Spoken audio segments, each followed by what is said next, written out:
The wind howled like a restless spirit across the valley of Alderwood, rattling the old wooden shutters of the small house where Clara had grown up. She stood by the cracked window frame, her thin fingers gripping the edge as though holding onto it could stop everything from changing. The pale winter light spilled across her face, illuminating the quiet panic behind her eyes. 19 years old, soft-spoken, raised on duty, obedience, and whispered promises of a better life. Her mother's words echoed in her ears like the last bell of a dying church. "Clara, it's for your own good. He'll protect you. He's not like they say." The he in question was Elias Thorne, the man who lived beyond the river, deep in the mountain forest where no one dared to go after sunset. People called him the Giant of Alderwood. He was a towering, broad-shouldered man with a scar running down the side of his face, and a silence about him that made even grown men uneasy. Children grew up hearing stories about how he had once fought off a wolf with his bare hands, how he lived alone in a cabin bigger than the mayor's house, and how his heart had turned to stone after a tragedy that no one dared to name. Clara had never spoken to him. She had only seen him once from afar, the night of the storm when he carried a wagon full of firewood into the village. The flames from the lantern had caught on his face for only a second, and that second was burned into her memory. Today, she was to be sent to live with him, not as a servant, not exactly as a bride either. It was something stranger, a deal struck in whispers between her father and Elias Thorne to settle an old family debt. A promise made years ago, when she was still a child chasing butterflies in the meadow. And now, she was the promise. Her father stood in the doorway with his hat pulled low. "Pack light," he muttered, not meeting her eyes. "He doesn't like fuss." Her mother wept silently by the hearth. Clara didn't cry. She had spent the night doing that already. She slipped on her faded shawl, folded her few belongings into a cloth bag, and stepped into the cold morning air. The villagers watched as she walked down the cobblestone road toward the waiting cart. A few whispered, a few turned away. In their eyes, she saw both pity and fear. They all knew the stories. They all thought she wouldn't come back the same. The road to the mountain was long and silent. Snow had begun to fall in lazy, swirling flakes, turning the forest into a cathedral of white. The trees grew taller and closer together, as if they were closing ranks around the world she was entering. The driver, a gray-bearded man named Jonah, cleared his throat. "Don't believe everything they say about him, lass," he muttered. "The world up there's quieter, and so is he. Why did he agree to take me?" Clara asked, her voice barely louder than the wind. Jonah's hands tightened on the reins. "Some men carry wounds you can't see. Sometimes they don't need a bride or a helper. Sometimes they just need a reason to live again." The cart creaked to a stop at the edge of the forest clearing where the cabin stood. It was massive, not in luxury, but in strength. Logs stacked like soldiers, the roof heavy with snow, smoke curling lazily from the stone chimney.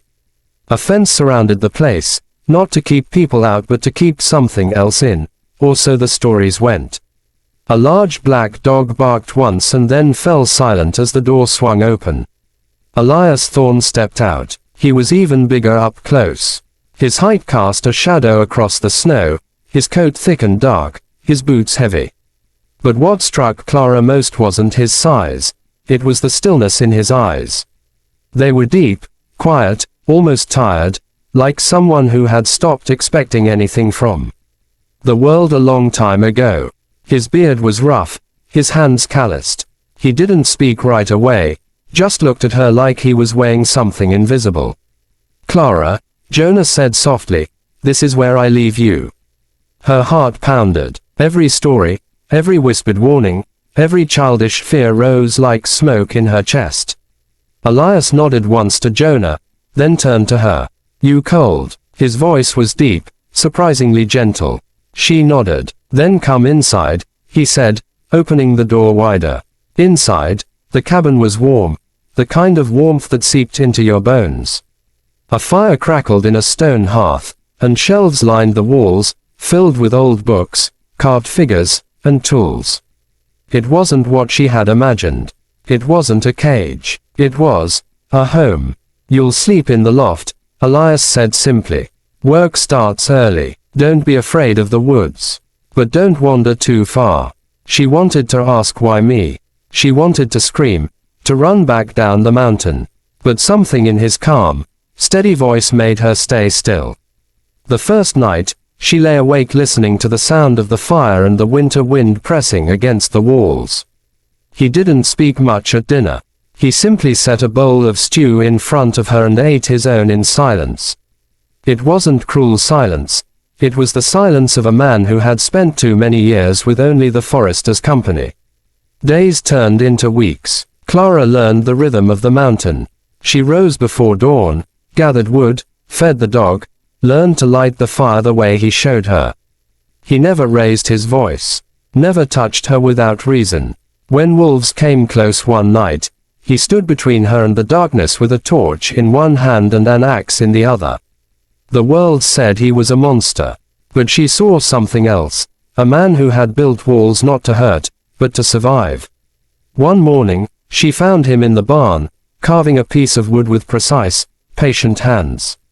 She stood there quietly until he noticed. "Why do you live here alone?" she asked. His jaw tightened. "Because some ghosts don't belong in the world below," he said softly.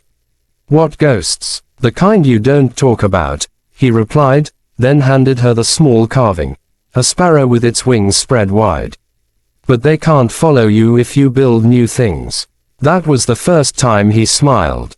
Not a full smile, just the hint of one. But it was enough to crack something open inside her. As winter deepened, so did the bond between them. He taught her how to track deer, how to read the language of the forest, how to stand tall against the cold. She taught him how to laugh again, soft, awkward, but real. She realized slowly, painfully, that the man everyone feared was the same man who quietly mended the broken roof of the village church in secret each spring, the same man who left food at doorsteps of the poor when no one was looking. But the world below didn't forget her, nor did it forgive. One night, as snow fell thick and heavy, a figure from her past arrived at the cabin door, bringing with him secrets that could shatter everything she had begun to feel. That night, Elias Thorne would have to choose between the life he built in silence and the girl who had unknowingly pulled him back into the world.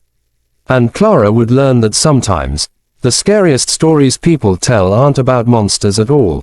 They're about the truths we refuse to face. Snow fell in thick white curtains, muffling every sound on the mountain. The fire inside the cabin burned low, casting golden light across the walls where shadows danced like restless ghosts. Clara sat by the window, her breath fogging the cold glass, watching the storm roll through the valley. Elias was outside, securing the barn door before the wind grew wilder. He had been quieter than usual that day, as if he sensed something she couldn't. The mountain always told him things first. When he stepped back inside, his coat dusted in snow, she asked softly, "Is something wrong?" He shook his head, but the look in his eyes said otherwise. "Storm's coming harder than it should. You stay close to the fire tonight." Clara nodded. She trusted his instincts now. In the months since she had come to this lonely mountain, he had taught her everything she needed to survive. How to read the wind, how to build warmth from nothing, and most importantly, how to listen to silence. Silence had its own language up here, and she was learning to understand it. That night, however, the silence broke. A sharp knock echoed through the cabin, startling both of them. Elias froze. No one ever came this high, not in winter. He stood, every muscle in his body tightening as he walked to the door. Clara's heartbeat thundered in her chest. When the door opened, the storm howled in, and behind it stood a man wrapped in a tattered coat, his face half hidden by snow and shadow. "Elias Thorne," the stranger rasped. "You've been hard to find." Elias didn't move. His hand stayed near the axe by the door, though his voice remained calm. "You should have stayed in the valley, Daniel." The name hit Clara like a bell in the dark. Daniel, her father's foreman, the same man who had whispered ugly stories about Elias when she was a girl. He stepped inside without invitation, stamping snow from his boots. I came for the girl, Daniel said, his eyes sharp as glass. Her family sent me, said she's here against her will. Clara's breath caught. That's not true, she said quickly. I chose to stay. Daniel's smile twisted. Chose. You were sold, girl. Same as her father sold his word years ago. Don't let this brute fool you. Elias's jaw clenched, but he said nothing. He simply turned to her, his eyes asking a question she already knew the answer to. She stepped closer to him. He's lying, she whispered. Daniel sneered. You think you know who you're living with. You know what he did before he came up here. Ask him about the fire at Green Hollow. Ask him whose lives burned for his mistakes. The words hung heavy between them. Elias turned away, his shoulders rigid, his silence no longer a shield but a confession. Clara stared at him, searching his face for denial, but none came. Finally, he spoke. There was a fire, he said quietly. Years ago, I built homes for the valley, strong ones. But one night, a storm rolled in. Lightning struck, and the beams I'd reinforced gave way. I thought I'd built safety, but I'd built a trap. A family died. His voice cracked. After that, I left. The village needed someone to blame. They were right to choose me. Clara felt the floor tilt beneath her. She had imagined many reasons for his solitude, but not this. Not guilt buried so deep it had turned into exile. Daniel stepped forward. You see, he's a curse on this valley. Come home with me before he ruins you too.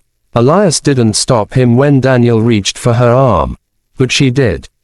She stepped back, her voice rising like the crack of a frozen branch. He saved me, she said fiercely, from the cold, from fear, from the same world that let men like you trade daughters like debts.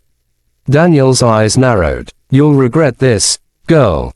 He turned to leave, but the wind outside roared louder, shaking the cabin walls. The door slammed open, and a blast of white snow swept in. Daniel cursed and stumbled out, disappearing into the storm. Elias started after him, but Clara grabbed his arm. Let him go. He came to destroy peace. Don't give him more. He stopped, his breath ragged, his eyes softening when he looked at her. You shouldn't have to pay for my past, Clara. She shook her head. Then stop living in it. You're not the man they say you are. The storm raged all night. They sat by the fire without words, two souls bound by silence again, but this time, it wasn't heavy.